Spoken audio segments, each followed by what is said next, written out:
If you're anticipating total hip replacement, I think the tips and other information in this video could be extremely helpful. If you don't have time to watch the entire video, I'd suggest you play it in the background, maybe several times. You might hear things that pique your curiosity, and then you can focus on those.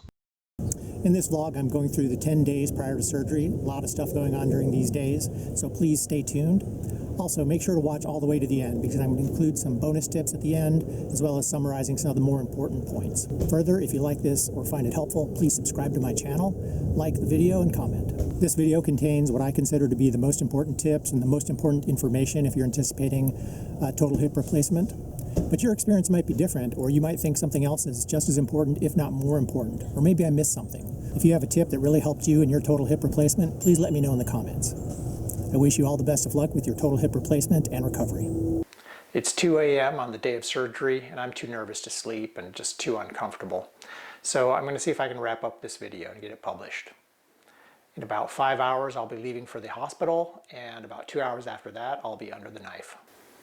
I truly hope this video is helpful to others facing total hip replacement. My plan is to do a journal entry each day for the next 10 days up until surgery. Just got out of my pre-op visit. I am scheduled for surgery in less than 10 days. They gave me these crutches. I'm not sure how I'm gonna fit them in my car, and I'm really gonna miss driving the 4C for probably a couple months after surgery as I'm recovering. Sad day indeed. Somehow I don't think these crutches are gonna fit in the back of the car.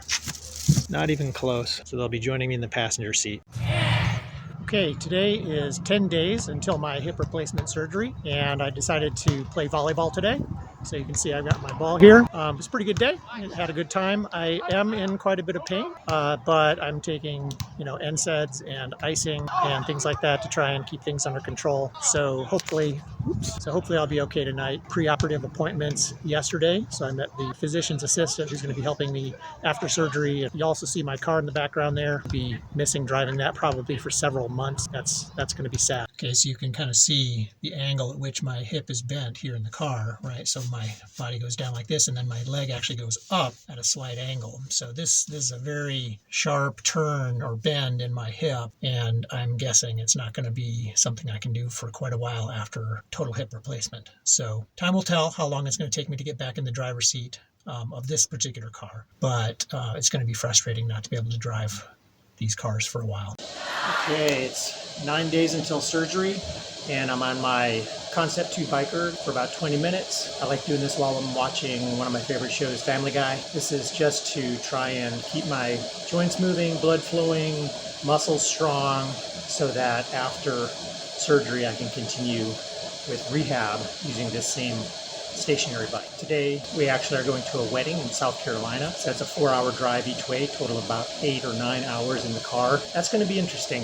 Yesterday I played volleyball and I did not sleep well last night. A lot of pain. I'm kind of surprised. If you'd asked me a couple months ago whether or not I needed the surgery or could put it off, once I had been taking the prescription meloxicam anti-inflammatories, I felt pretty good. And I'd even considered putting things off. But as the last couple months have progressed, the pain has come back. And if I want to remain active in any sort of way, the surgery has to happen. So I think it's a good thing I'm still scheduled for surgery. I'm dressed up this nicely because we're going to a wedding in South Carolina. I did have x-rays yesterday at my preoperative appointment, and the notes from the x-rays sounded like it had progressed and gotten worse. It mentioned bone on bone, which had not been mentioned after my first x-rays 3 months ago. So it's possible hiking that Inca Trail helped to wear things down further, but other than complete inactivity, I think it's inevitable that it's going to keep wearing now that there's all the cartilage damage and bony growth. So I'm still confident in my plan, which is to have the surgery now while I'm still fit. Hopefully that will optimize my recovery so I can get back to all the activities that I love. 8 days until surgery, and I'm getting in one last hike. I actually was kind of surprised. This is the first time I'm going hiking since I hiked the Inca Trail back in mid-November. So glad I'm able to do this. I'm going with my regular hiking buddy, Chris. I'm here with my friend Chris. We just finished our usual hike at Umstead Park. So that's 6 miles, about 2 hours. Hips hurt me pretty bad, but anyhow, it went okay. Happy got to squeeze it in before going into surgery in a week. Bye. Okay, 1 week till surgery. I'm out here catching some last-minute volleyball with some friends, and weather's beautiful, a little chilly, but very nice. When I got fitted for crutches last week, they said one of the things I should do before surgery is practice walking with the crutches every day. And I kind of skipped it for a few days because we were so busy. We had a wedding and other things. But last night I started practicing, and I'm glad that they suggested that because it's a little tricky, but I think with practice I'll get used to it. I can walk around fine with it. I can go up and down stairs well, although very slowly. But the part I'm having a challenge with is opening and closing doors. So I'll have to practice that more. Hi, good morning. This is Mike the cat. He's my emotional support cat. Not really, but it does put a nice smile on my face whenever he cuddles and purrs. Unfortunately, it's 2 a.m. and I'm awake. And he's especially affectionate early in the morning. I get lucky in that respect because of our family. I'm always the one who's up the earliest by far. The reason I'm up at 2 a.m. today is because I played volleyball yesterday and I guess the pain was just too much. Typically I can handle the pain and whatnot during the day, but at night it's hard to get a good night's sleep. The pain will wake me up and then I really can't get back to sleep. So I was a little surprised because I did so much yesterday to try and manage the pain. First off, one tip that a friend of mine had given me a while back was what they call migraine relief or headache relief. It's a combination of acetaminophen, aspirin, and caffeine. And the caffeine aids in the absorption of those other meds for the pain relief and anti-inflammatory properties. So I've used that for quite a while before playing volleyball if I have any aches and pains or anything like that. It really does do a great job in terms of allowing you to play through some of those minor aches and pains. And so as I've been going through with my arthritic hip and trying to manage the pain with that, I've been taking that typically before volleyball, figuring that it's going to help me manage the pain. It's going to kind of take the edge off the pain and also maybe nip in the bud some of the inflammation so that it doesn't get out of hand. So yesterday I did take that before I played volleyball. So then when I got home at 2 p.m., I iced it. I have a very large ice pack that's meant for wrapping around your hip. And so I put that on there for probably 30, 40 minutes to numb it. This is all, again, just being proactive, trying to avoid future pain.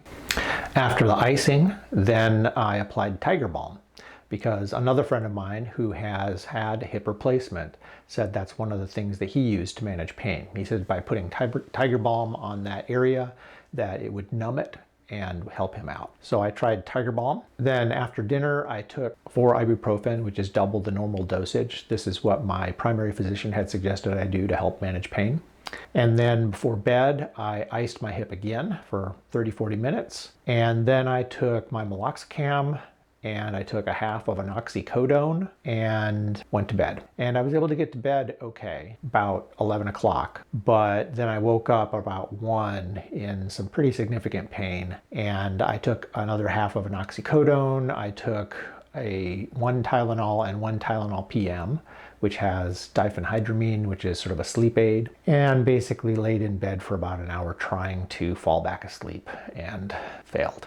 So I'm here awake and recording this video for you. So today is day 6 before surgery, so 6 days until surgery. And I had a few things that I wanted to share with you in addition to what I just shared. So first off, I've been looking at some of the recommendations for discontinuing medications prior to surgery. So I'd received a letter from the hospital saying stop using all non-steroidal anti-inflammatory drugs, the NSAIDs, like ibuprofen or meloxicam, 10 days before surgery. That scared me. So when I had my pre-op appointment with the physician's assistant, I asked him about it. He said, no, 7 days is adequate. That still kind of scares me because I remember how much pain I was in. And if I'm discontinuing all those meds, I'm just really concerned that I'm gonna be a wreck by the time I go into surgery, having had no sleep for a week. So I did a little bit of independent research yesterday to understand why they recommend discontinuing these drugs. And they always say it's because of bleeding risk, right? And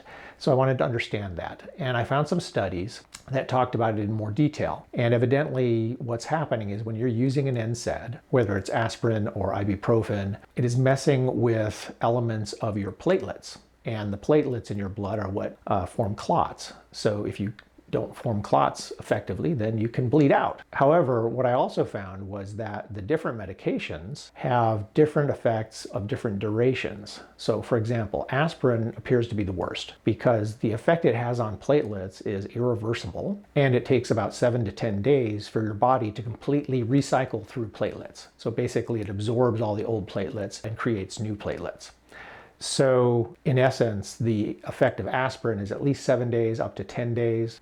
But when you look at other NSAIDs, like ibuprofen, it only has an effect for about 1 day. So that tells me that I don't need to discontinue something like ibuprofen 7 days in advance of my surgery. Now that said, I want to make it very clear, I'm not a medical professional, and this is not medical advice. I'm just sharing what I've learned and what I personally am going to do. So as I said, hospital said 10 days. The physician's assistant who works with my surgeon recommended 7 days. After doing the research, I'm definitely going to discontinue aspirin, but I am going to continue taking some of the other medications like the ibuprofen and the meloxicam until about 5 days before surgery, which will be tomorrow. And I have one more volleyball event tomorrow. Based on how much pain I was in last night and yesterday, I'm a little worried about that, but I really want to get that in as my last one for several months when I'll be recovering. At any rate, that's my plan.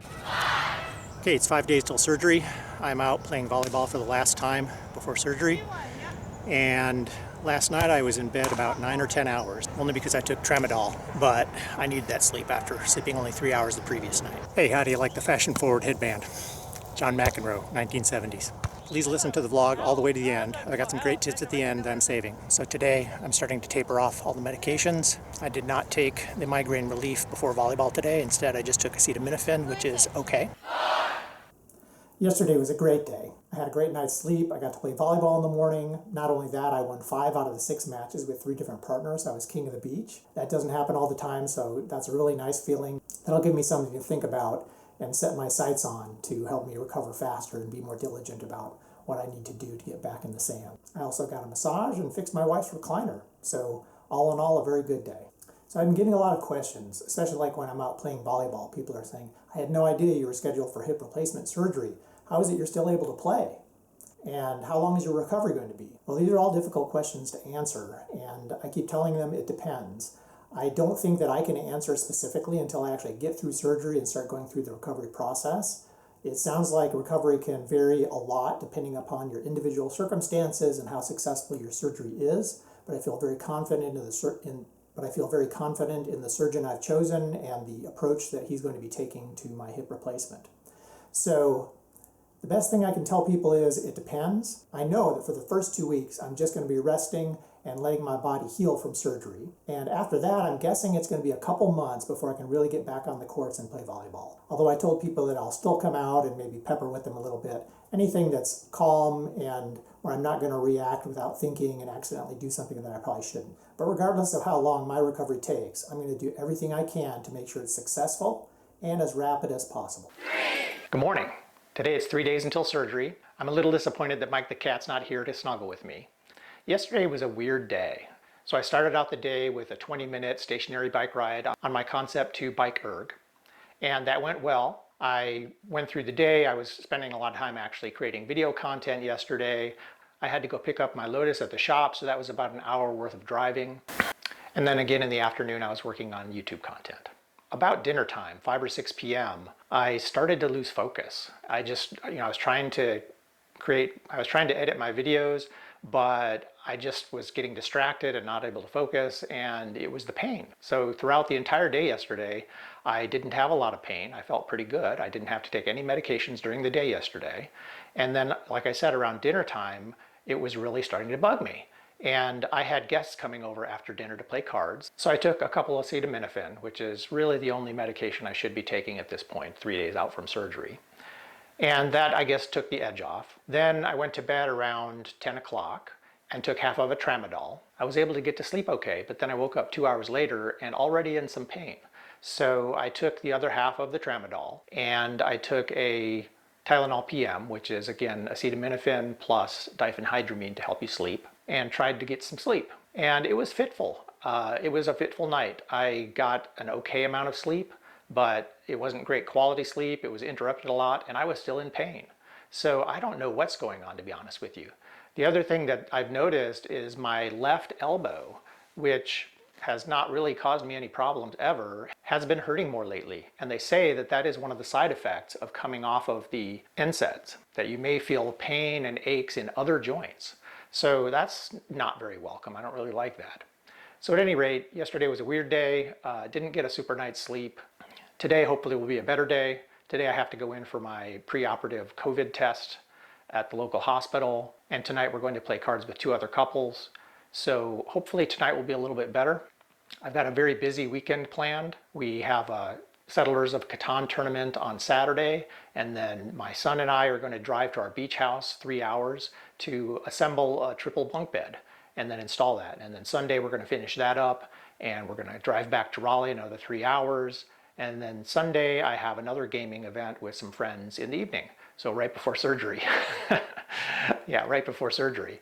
So a lot of stuff going on this weekend. Today, by the way, I'm going to take it easy. I decided not to do anything on the bike erg. That was really the only thing that I was planning on doing exercise-wise. Otherwise, I just wanted to take it easy and let my body kind of relax and prepare for surgery. It's 2 days until surgery, and I'm getting ready to do another workout on the bike erg. I also wanted to share with you today my philosophy on blood flow. So it's probably not unique to me, but I've always kind of thought that having good blood flow in your body was good for all kinds of things. If you think about injuries to tendons and ligaments, typically when I'm talking to a doctor about those, they're always telling me how there's poor blood flow to those areas, which makes it difficult for them to heal. So this is one of the reasons why I like aerobic activity. Hopefully it'll have a positive effect. So hopefully after surgery, I'll have better blood flow to the areas around the hip and faster healing. It's the end of the day. Since I have discontinued the meloxicam for several days now, I can really feel the difference in my hip pain. It's pretty persistent now, so I've started to take the acetaminophen, which is the only pain reliever that I'm allowed to take before surgery. So I've been taking that a little bit more regularly.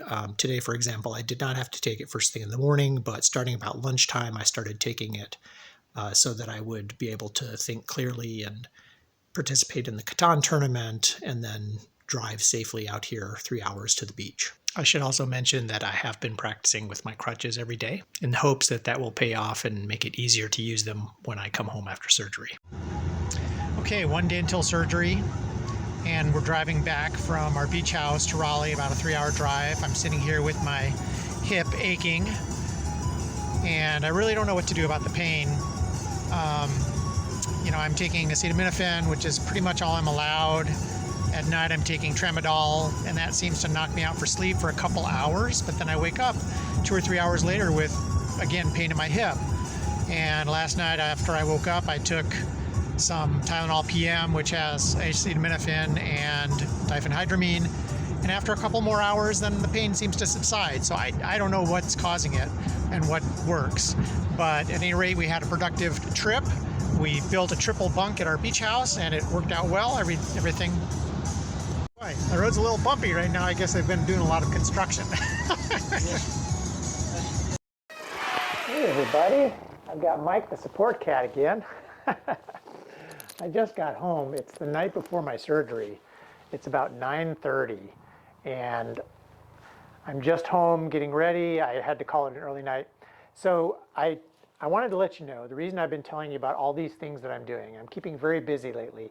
I had a Catan tournament yesterday, and then my son and I drove to our beach house, and we assembled a triple bunk bed, and we drove back today, and then I made brownies, and I went and had dinner and played games with a couple other friends, and just trying to keep busy, because honestly, it's a blessing to keep my mind occupied, so I'm not just worrying about surgery and stressing out about it. A couple things about surgery. First off, I'm pretty nervous about it. I'm not nervous about the hip replacement per se, but what I'm nervous about is being put under anesthesia. And admittedly, it's a little bit of irrational fear. When I was young, my grandmother had a little Yorkshire Terrier who had to have some surgery done, and they put him under anesthesia and he never came out.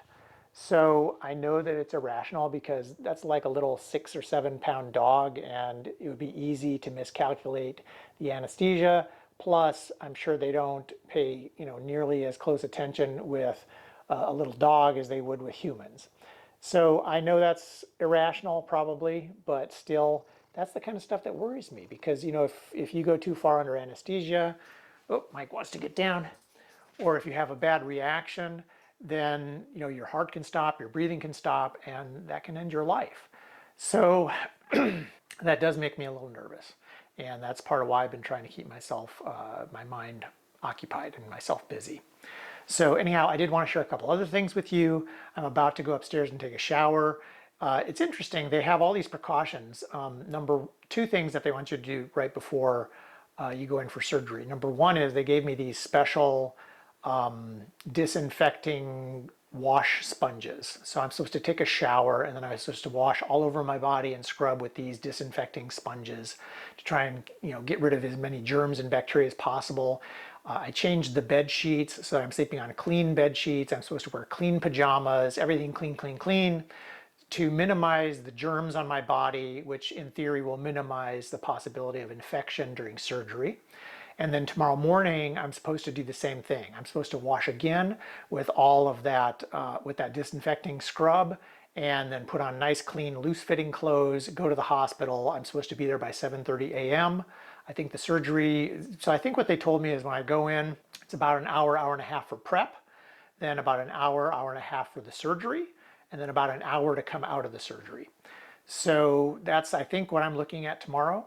The other thing they gave me were these carbohydrate drinks. So it looks kind of like a Gatorade or it's not colored, it's clear. It looks kind of like a electrolyte solution or something. And they give me one that they want me to take now right before bed. And they give me another one that they want me to take tomorrow morning, at least 2 hours before surgery. And the idea is that if I get all these good carbohydrates and things going in my body, that should help me recover better from the surgery. So those are things that I'd never seen before. I also wanted to share with you, I think my surgeon really has his act together. After I had my pre-op visit about 10, 12 days ago, they had me sign up for an automated text system that sends me texts every day. One, usually 2, 3 some days. And so I'll just read you the last text. Okay, so it says, last message today, smiley face. When you head to the hospital tomorrow, try to wear soft and loose clothes that can be easily put on and taken off. Please remember to do your scrub care wash tonight and tomorrow morning. Lastly, try to relax tonight. Dr. K specializes in this type of surgery. You're in good hands. So lots of good tips, and it's just sort of a nice way to have things organized. I feel like they really have their act together. It gives me a lot of confidence in my surgeon and that I'm going to have a good outcome. So at any rate, let me go do that stuff now, and I guess this is probably the last content that I'm going to record for this video of the 10 days leading up to surgery, and the next thing you'll hear from me is after surgery.